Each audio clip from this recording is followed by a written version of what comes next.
በስመ አብ ወወልድ ወመንፈስ ቅዱስ አሐዱ አምላክ። የእግዚአብሔር ቤተሰቦች እንደምን ቆያችሁ? እንደምን ሰነበታችሁ?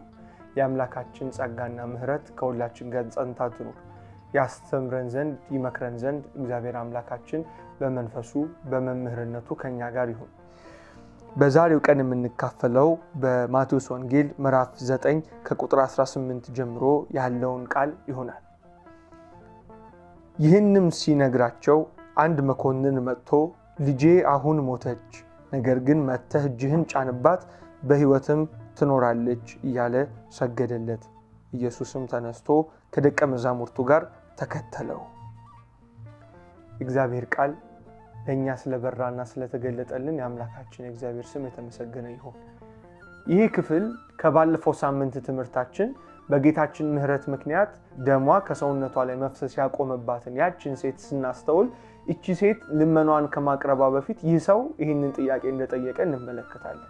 በማቴዎስ ወንጌል ምዕራፍ 9 ላይ እንደምናገኘው ይህንን ቃል ጌታችን ኢየሱስ ክርስቶስን ይለምነው ዘንድ አንድ ሰው ወደ እርሱ ቀርቦ ልጄ ሞታለች፣ አሁን ነው የሞተችው እና አንተ ግን እጅህን ብትጭንባት ሕይወትን ታገኛለችና እባክህን ና ወደ ቤትና ልጄን አድንልኝ ብሎ የሚለምነውን ይህንን ሰው እንመለከታለን። ስለዚህ ሰው ማንነት በደንብ እንድንረዳ ከማቴዎስ ወንጌል ይልቅ ይህንን ሐሳብ የሚያስረዳን ክፍል የሉቃስ ወንጌል ይሆናል። ይህ ሰው በሉቃስ ወንጌል ምዕራፍ 8 ላይ ከቁጥር 40 ጀምሮ እንደተቀመጠልን ኢየሱስም በተመለሰ ጊዜ ሁሉ ይጠብቁት ነበርና ሕዝቡ ተቀበሉት። እነሆም ኢያኢሮስ የሚባል ሰው መጣ። የሰውየው ስምን ይህ ክፍል ይነግረናል። ስሙ ኢያኢሮስ ይባላል። ስለዚህ ዛሬ ትምህርታችን በዚህ ሰው ልመናና ይሄ ሰው ባደረገው በዚህ ሰው ሕይወት ላይ በተደረገው ነገር ላይ የሚያጠነጥን የሚያተኩር ይሆናል። ይህ ሰው ወደ ክርስቶስ የቀረበው ይህን አባት እርሱም የምኩራብ አለቃ ነበር ብሎ ያስቀምጥልናል። በብሉይ ኪዳን የምኩራብ አለቃ ማለት በአገልግሎቱ ላይ የሚኖሩትን አገልጋዮች የመመደብ ስራና ይሄ የተጋነነ ስራ ሳይሆን ያላቸው ማለትም ውስን ብትሆንም ስራቸው ትብዛም ትነስም በቤተ መቅደስ ውስጥ አገልግሎት ያለው እግዚአብሔርን የሚያገለግል አገልጋይ እንደሆነ ቅዱሱ ቃል ያስተምረናል። የምኩራብ አለቃ የነበረው ይህ ሰው ወደ ጌታችን ወደ ኢየሱስ ክርስቶስ ቀርቦ ልጁ እንደታመመችበት ነግሮ እንዲፈውስለት ይለምነዋል። እንደዚህም ሲል ያስረዳዋል። እርሱም የምኩራብ አለቃ ነበር። በኢየሱስም እግር ላይ ወድቆ ወደ ቤቱ እንዲገባ ለመነው። 12 ዓመት የሆናት አንዲት ሴት ልጅ ነበረችውና እርሷም ለሞት ቀርባ ነበረች ይለናል። ቅዱስ ወንጌላዊ ማርቆስ ደግሞ ይህንን ክፍል ሲያስረዳ ታናሿ ልጄ የመጨረሻዋ ልጄ ብሎ ይነግረናል። ስለዚህ የ12 ዓመት ልጅ የነበረችው ይህ አባት ሌሎች ልጆች እንደነበሩት ይነግረናል። የመጨረሻ ልጁ ደግሞ 12 ዓመቷ እንደነበር ያስረዳናል። ኢያኢሮስ የሚባለው አባት ማለትም ልጁ ታማበት የመጣው የምኩራብ አለቃ ሊጠፋ የተቃረበውን የብሉይ ኪዳንን አገልግሎት የሚያገለግል ታላቅ አገልጋይ እንደነበር እናስተውላለን። የምኩራብ አለቃ እንደነበር እናያለን።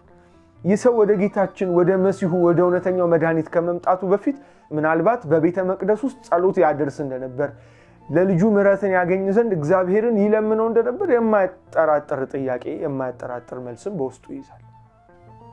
እግዚአብሔር ያድንልኝ ብሎ እግዚአብሔርን ጠይቆ ይሆናል። በብሉይ ኪዳን አገልግሎት ውስጥ የሚገኘውን የትኛውንም ልጁን ሊያድንለት የሚችለውን የመድኃኒት ማግኛ መንገድ፣ የጸሎት መንገድ፣ የአምልኮ መንገድ የፈጸመ አይነት ሰው ይመስላል። ለእንደዚህ አይነት የአይሁድ አባት ለእንደዚህ አይነት የምኩራብ አለቃ ወደ አንድ ሰው መጥቶ መስገድ ማለት ትልቅ ሽንፈት ነው።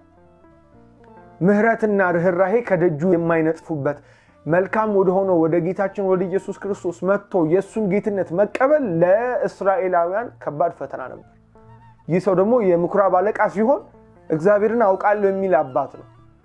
ስለዚህ ወደ ክርስቶስ ሄዶ መስገድ ለእርሱ ትልቅ ሽንፈት እና አለቃው ወደ እውነተኛው መምህር መጥቶ ልመናን፣ ይቅርታን፣ ምሕረትን ለልጁ ደህንነትን ሽቶ ሰገደለት። ክርስቶስ ጋር ሄዶ ራሱን አዋርዶ ወድቆ ለመነ። ጌታችን የእሱን ድምፅ ከሰማ በኋላ የምኩራብ አለቃ ነውና እንደውም ለእርሱ መልስ መመለስ የለብኝም አላለም። ጸሎቱን ሰምቶ ልመናውን ተቀብሎ አስነስቶት ወደ ቤቱ እንዲሄድ መንገድ ይጀምራል። በዚህ ጊዜ ይለናል ቅዱሱ መጽሐፍ፣ ሲሄድም ሕዝቡ ያጨናንቁት ነበር ይለናል። ከመንገድ ተነስቶ ወደዚህ ሰው ቤት መንገድ በጀመረ ሰዓት ብዙ ሰዎች መጥተው ጌታችንን እንደከበቡት ቅዱሱ ቃል ያስረዳናል። በዚህ መሃል በዛሬ ሳምንት ትምህርታችን ውስጥ ያየናት ደም ይፈሳት የነበረችው ያቺ ሴት በመካከል መታ መድኃኒቷን ወስዳ ጌታችን ደግሞ እሷን ተከናውኝ ብሎ ሲልካት እንመለከታለን። እሱ ታሪክ በዛኛው ቪዲዮአችን ላይ ስለተቀመጠ የዛን ታሪክ ማብራሪያ በደንብ ከፈለጋችሁ ያንን ቪዲዮ መመልከት ትችላላችሁ። ከዛ ቪዲዮ ግን ማለቂያ ማለትም ይቺ ሴት ምህረት ካገኘሽ በኋላ ጌታችንም እምነትሽ አድኖሻል በሰላም ሂጂ ካላት በኋላ ሰዎች ወደ እዚህ አለቃ ይመጡና እንዲህ ሲል ይናገሩታል። እርሱም ገና ሲናገር ማለትም ጌታችን ለዚህ ሴት የምህረቱን ቃል ሲናገር አንድ ሰው ከምኩራብ አለቃው ከቤቱ መጥቶ ልጅህ ሞታለች፣ እንግዲህ መምህሩን አታድክም አለ። ምን እያለ ይመስላችኋል? ልጅህ ሞታለች፣ መምህሩን አታድክም። መምህሩን ከእንግዲህ በኋላ አትዘብዝበው ይሉታል። ከዚህ በኋላ አታስቸግረው ይሉታል። ለምን? ልጅህ ሞታለች። ያ መምህር ሊያድንልህ አይችልም። አሁን ለምን? የሌላ ሰውን ህይወት ሲያድን፣ ለምን? ሌሎች ሰዎችን ምህረት ሲያደርግ ላንተ አርፍዷል ይሉታል። ላንተ ዘግይቷል። ልጅህ ሞተች፣ መምህሩ ከእንግዲህ በኋላ ቢመጣ ለመምህሩ ድካም ነው አሉት። ልጅህ ሞታለችና መምህሩን አታድክመው አሉት። በህይወታችሁ ይህን ጥያቄ ጠይቃችኋል? እናንተ ቀድማችሁ ወደ እግዚአብሔር ቤት መጣችሁ፣ እናንተ ለዘመናት የጸለያችሁ ጸሎት መልስ ሳያገኝ በእናንተ እጅ በኩል ለብዙ ሰዎች የጸሎታቸው መልስ ሲደርስ አይታችኋል? ልክ እንደ አብርሃም ሎጥ የነበረበትን ከተማ እግዚአብሔር ሲያጠፋ ሎጥን ሊያድነው ፈቅዶና ወዶ በአብርሃም ቤት እያሳለፈ ስንት ጻድቅ ቢኖር ትምራለህ እያለ አብርሃም ለሎጥ እንዲማልድለት ሲያደርግ ለአብርሃም ልጅ እንዳልሰጠው ደግሞ እናስተውላለን። ለብዙ ሰዎች የስኬት ምክንያት፣ ለብዙ ሰዎች የመልሳቸው ምክንያት እናንተ ሆናችሁ ለእናንተ ጉዳይ እግዚአብሔር ግን ዘግይቷል ተብላችሁ ታውቃላችሁ ወይ? ራሳችሁስ እንደዛ አስባችሁ ታውቃላችሁ ወይ? እንግዲያውንስ የምስራች የማይደክም መምህር አለን። ክንዱ ማትዝል የማትሰበር መምህር አለን። የሚራራ ያለቀ ጊዜ የሚጀምር ያበቃ ጊዜ የሚቀጥል የተማሰ ጉድጓድን ሁሉ ረግጦ ሞልቶ ደፍኖ የሚያሻግረን አምላክ አለ። ስንደክም ስንጠፋ የሚገደው አምላክ አለ። እና በህይወታችን ብዙ ጊዜ ለኔ ሲሆን ዘገየ፣ ለኔ ሲሆን ረፈደ፣ ለእነንትና ተሳክቶላቸው የለም ወይ ብለን እንጠይቅ ይሆናል። ስለኔ አይገድህም ወይ ብለን እንጠይቅ ይሆናል። ይቅርታና ንስሐ ልንገባበት የተገባ ንግግር ቢሆንም ይህንን ጥያቄ ሐዋርያትን በመርከብ ላይ ሆነው ጠይቀዋል። በታንኳ እየሄዱ ነፋስ ሲያናውጠው፣ ወጀቡ ተነስቶ ማዕበል ተነስቶ ያንን ታንኳ ሲያናውጠው፣ ወደ ታንኳው ደግሞ በጣም ብዙ ውሃ ሲገባ ያንን ውሃ እያወጡ ሲደፉ በጭንቅና በሞት መካከል እየተወጠሩ ሳለ ጌታችን አደላድሎ ራሱን ተኝቶ እያለ ስንጠፋ አይገድህም ወይ ብለው ጠይቀውታል። እህትና ወንድሞቼ እንደዚህ አይነት የንባ የለቅሶ ጥሪ የለቅሶ ጩኸት እግዚአብሔር ፊት ሲቀርብ እግዚአብሔር አምላካችን የሚሰማው የሚረዳው ከህመማችን ተነስተን የተናገርነው ነገር እንደሆነ ያስተውላል። እግዚአብሔር አምላካችን ይህንን ድምጻችንን ሲሰማ ልጆቼ ስላዘኑ ነው ይላል። ፈጥኖም ይመልስልናል። ግን ሁል ጊዜ እንደዚህ እያለን እግዚአብሔርን ማሳዘን አይገባንም። ተነስቶ እንዳላቸው እናንተ እምነት የጎደላችሁ ትውልዶች ብሎ እንደወቀሳቸው አንዳንድ ጊዜ ጸንተን ልንጠብቀው ይገባል። አዎ እግዚአብሔር ሊያረፍድ ይችላል። አዎ እግዚአብሔር ሊዘገይ ይችላል። ለራሱ ጊዜ አይዘገይም። ለኛ ላስቀምጥነው ጊዜ ነው የሚዘገየው። ብዙ ጊዜ ከእግዚአብሔር መልስ ከኛ ደግሞ ጊዜ እናስቀምጣለን። አምላክ ሆይ የወደድከውን ነገ አድርግልን እንላለን።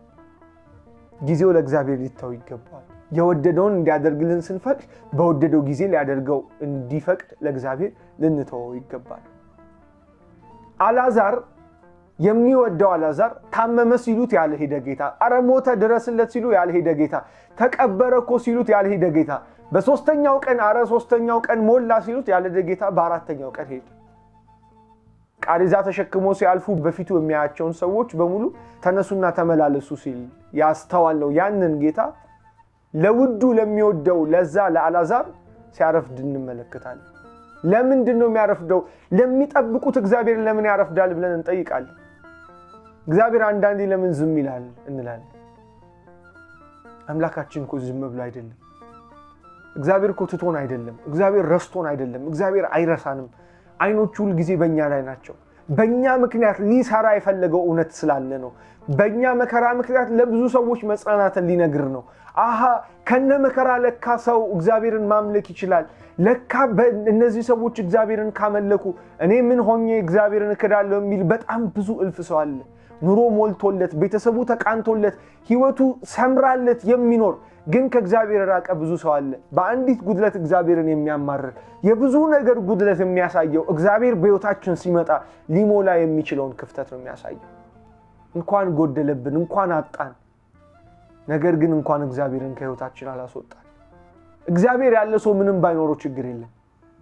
እግዚአብሔር ያለው ሰው በህይወቱ የተማመነባቸው ነገሮች በሙሉ ቢፈርሱ፣ በህይወቱ የተደገፋቸው ነገሮች ሁሉ ከዙሪያው ቢሸሹ፣ እግዚአብሔር ካለ ግን ምንም አልሆነም። አንድ ታሪክ ላንሳላችሁና የዚህን ታሪክ መጨረሻ እንማራለን። ሰማሪያ በምትባለው ከተማ ውስጥ ነብዩ ኤልሳ በነበረበት ዘመን ለምጻም ሰዎች ነበሩ። እነዛ ለምጻም ሰዎች ከከተማ ውጪ ተገለው ወደ ከተማ እንዳይገቡ ተደርገው ይኖሩ ነበር እና በዛ ከተማ ረሃብ ይመጣል።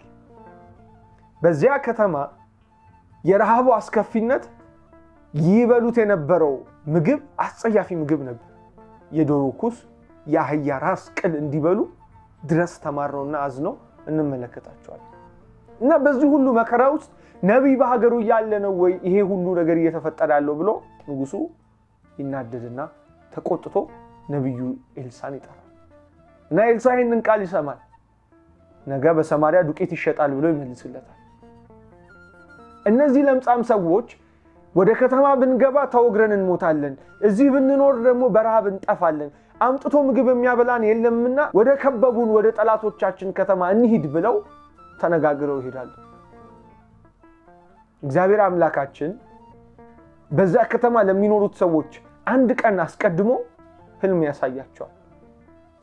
እስራኤላውያን በብዙ እልፍ ፈረስ እየጋለቡ ሊያጠፋቸው እንደሚመጡ ሁሉም በህልማቸው ያሉ። እንኪያስ አንጠፋ ከዚህ ከተማ ሸሽተን እናምልጥ ብለው ሁሉም ወጥተው ከከተማቸው ህይወታቸውን ለማዳን ያንን ከተማ ባዶ አድርገው ይሄዳሉ። ለነፍሳቸው የፈሩት እነዛ ሰዎች ከብቶቻቸውን፣ ምግባቸውን በዛ በቤታቸው አስቀምጠው ይሄዳሉ። እነዚህ ረሃብ ያስጨነቃቸው ለምጻም ሰዎች ከከተማ ተገለው የነበሩት እነዚህ ምስኪን ወንድሞች ወደዛ ከተማ ሲገቡ ባዶ ከተማ አገኙ። ባዶ ከተማ ደግሞ ማንም ባለቤት የሌለው ብዙ እልፍ ምግብ አገኙ። በሉ፣ ጠጡ፣ ጠገቡ። ከዛ አንድ ነገር ትዝ አላቸው። ምግብ ያጡት ወገኖቻቸው፣ ምግብ ያጡት ወንድሞቻቸው እነርሱ በርኩሰታቸው ምክንያት ከከተማ ውጭ አውጥተው የጣሏቸው ሰዎች ናቸው። በስርዓቱ ምክንያት ከከተማ ውጭ እንዲገለሉ የተወሰነባቸው ናቸው። እነሱ ግን ትዝ አሏቸው። እህትና ወንድሞቼ እግረ መንገዴን አንድ መልእክት ልንገራችሁ። ወደ እግዚአብሔር ቤት ስትመጡ የወንጌል ብርሃን ስትበራላችሁ፣ የክርስቶስ ፍቅር በልባችሁ ውስጥ ሲኖር፣ ከቅዱሳን ጋር ህብረት ወዳለችበት ወደ ቤተክርስቲያን ስትገቡ በቀደመው ህይወታችሁ አብራችሁ የነበሩትን ሰዎች አስተውላችሁ እነሱን አስባችሁ ፈጥናችሁ ድረሱላችሁ። ሄዱ፣ ተመለሱ። ሰዎችም ከዛ ጠገቡ። የመጣችውን ዱቄት የመጣችውን ምግብ አግኝተው በልተው ረክተው ጠገቡ። ይህንን ቃል ቅዱሱ ቃል ያስተምረናል። ታዲያ ለምን አደረከን ብለው ቢጠይቁ እነዚህ ሰዎች በከተማ ውስጥ የዶሮ ኩስ እየበሉ ይኖሩ ነበር። አያችሁ፣ በህይወታቸው የመጣው ድካም፣ ህይወታቸው ላይ የነበረው ጉድለት፣ ህይወታቸው ላይ የነበረው ጉስቁልና እግዚአብሔር ተጠቀመበት። ህዝበ እስራኤልን እንዲያበላበት ተጠቀመበት። እግዚአብሔር የሚዘገየውን የሚወዱት በእነርሱ ተጠቅሞ እውነትን ለሰዎች ሊያስተምር ሲፈልግ የእናታችን የሳራ ማህፀን ክር አክሎ ሳለ በተፈጥሯዊ መንገድ ልትወልድ ሳትችል ቀርታ ሳለ እግዚአብሔር ግን ከተናገረ የማይቻል ነገር የለም የሚል ትምህርት ያስተምር ዘንድ እግዚአብሔር በእርጅናው ጊዜ ሳራን ጎበኛት። እግዚአብሔር አምላካችን ለደከማችሁ፣ ተስፋ ለቆረጣችሁ በሚራራው ልቡ ይጎብኛችሁ። እግዚአብሔር አብሮነቱን ይግለጥላችሁ፣ አለው ይበላችሁ፣ ክንዳችሁን ያበርታችሁ፣ ጉልበታችሁን ያጽናላችሁ፣ አንገታችሁን ቀና ያድርግላችሁ፣ እንባችሁን ያብስላችሁ። ይሄ ምስኪኖች አባት የሙት ልጅ ሰብሳቢ ሆኖ ጌታችን ይሄ ሰው እንዲህ ብለው ልቡን ሲያደክሙት የልጁን መሞት ሲነግሩት እንዲህ ብሎ ይመልሳል። አትፍራ፣ እመን ብቻ ትድንማለች ብሎ መለሰለት። ወደ ቤትም ሲገባ ከጴጥሮስና ከያዕቆብ ከዮሐንስም ከብላቴናይቱም አባትና እናት በቀር ማንም ከእርሱ ጋር ይገባ ዘንድ አልፈቀደም። የእምነት ተቃራኒ ጥርጣሬ አይደለም። የእምነት ተቃራኒ ፍርሃት ነው። እግዚአብሔር አምላካችን እንዳንፈራ ሲነግረን እመኑብኝ እያለ ነው። ሁኔታዎች እኛን እግዚአብሔርን እንድንጠራጠረው ከማድረግ በላይ ሁኔታዎቹን እንድንፈራቸው ከሆነን ያኔ ነው የእምነታችንን ተቃራኒ ያገኘነው። ስለዚህ ነቅተን ልንቃወመው የሚገባው ያኔ ነው። ፍርሃታችን ላይ እምነታችንን ልናሰለጥናት ይገባል። አትፍራለው፣ እመን ብቻ። ልጅ ትኖራለች አለው። ሞታለች ዛሬ ያለውን ልጁ ሰዎች ከበው ሲያለቅሱ በነበረበት ቦታ ላይ ጌታችን ትድናለች ብሎ ተናገረ። አንድ ነገር ሲያልቅ ያለቀው ለኛ ነው፣ ለእግዚአብሔር አይደለም። ስንደክም የደከምን የኛ ክንድ እንጂ እግዚአብሔር አይደለም። ስንጨርስ በቃ ያልነው እኛ ነን እንጂ እግዚአብሔር አይደለም። እግዚአብሔር በቃ ካላለ እንዳትፈሩ እህትና ወንድሞቼ። እግዚአብሔር ጨርሻለሁ ካላለ እንዳትፈሩ እህትና ወንድሞቼ። በዘላለም ምህረት ይሸከመናል እንዳትፈሩ እህትና ወንድሞቼ። እግዚአብሔር ቀጥሏል ካለ ይቀጥላል። እግዚአብሔር እኔ ጀምራለሁ ካለ እሱ ይጀምራል። ወደዛ ወደ ለቅሶ ቤት ገባ። ሁሉም እያለቀሱላት ዋይ ዋይ ይሉ ነበር። እርሱ ግን አታልቅሱ፣ ተኝታለች እንጂ አልሞተችም አለ።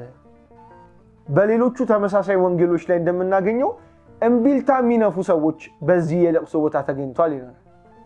እነዚህ ሰዎች የሚያዝኑትን ሰዎች ከማጽናናት የተሻለ የበለጠ ነገር ሊያደርጉ ምንም አይችሉም። የሐዘናቸው ተካፋይ ከመሆን በቀር ምንም ሊያደርጉ አይችሉም። እውነት ነው።